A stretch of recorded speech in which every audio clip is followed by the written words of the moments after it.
یہ birth day کی منحوس رسم کے اندر آپ نے دیکھا ہوگا، پہلے گھر کی جھوپڑ پٹی کے اندر اسے کیبل کا پیسہ دینا گت نہیں ہے، اسکول کے اندر فیس دینا گت نہیں ہے۔ انگریز جب گیا وہ دم چھوڑ کر چلا گیا، اپنا حرام نطفہ چھوڑ کر چلا گیا۔ آج کے اس پرآشوب ماحول کے اندر جب امت کشمکش کی زندگی گزار رہی ہے، جانوروں، حیوانوں اور انسانیت کے دشمنوں کے نرغے کے اندر سانس لے رہی ہے، کہاں سے حرام کا پیسہ آ گیا برتھ ڈے کرنے کے لیے؟ کرنے والا بھی کتے کی نسل کا ہے، کرانے والا بھی کتے کی نسل کا ہے، کھانے والا، پینے والا، شریک ہونے والا اور اس کے اندر مبارکبادی دینے والا، ان کا ایمان اسلام سے کوئی تعلق نہیں ہے۔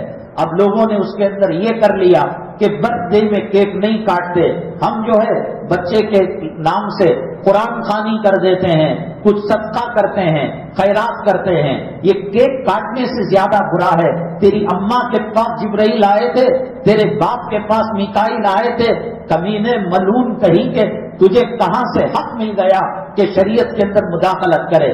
جب برتھ ڈے کا تصور نہیں، نبی کریم صلی اللہ علیہ وسلم نے برتھ ڈے نہیں بنایا، صحابہ کرام نے نہیں بنایا، پیران پیر نے نہیں بنایا، خواجہ اجمیری نے نہیں بنایا، اولیاء نے نہیں بنایا۔ تو کس کھیت کی ملی ہے؟ تو اپنے حسب و نسب کو اور اپنے خاندان کے خون کو ڈی این اے کرا، کہیں جا کر انگریز کے نطفے سے تو تیرا نطفہ نہیں ملتا ہے۔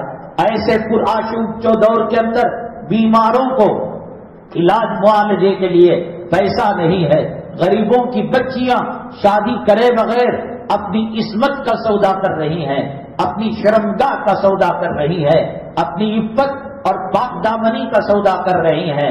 ایسی حالت کے اندر تجھے برتھ ڈے کی سوچی ڈی این اے کرانا تو پتا چلے گا کس انگریز سے جا کر نطفہ ملتا ہے۔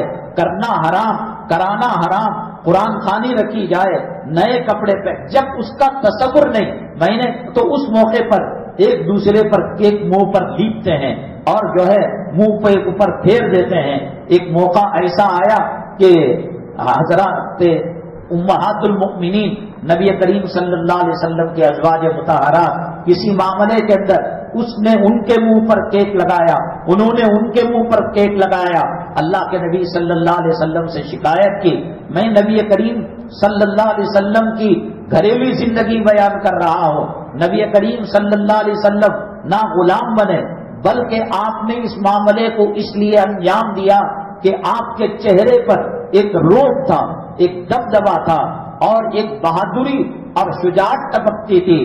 اور جب آپ کے غلام اور آپ کے صحابی حضرت عمر بن الخطاب رضی اللہ تعالیٰ عنہ کو شیطان دیکھتا، دم دبا کر جیسے اذان کے وقت شیطان بھاگ جاتا ہے، پیشاب خطا ہو جاتا ہے، ری اس کی نکل جاتی ہے، ہوا اس کی نکل جاتی ہے، تو پیغمبر جناب محمد الرسول اللہ صلی اللہ علیہ وسلم کے روب کی کیا حالت ہوگی، دبدبے کی کیا حالت ہوگی، چہرے کے اندر بشاشت کی کیا حالت ہوگی۔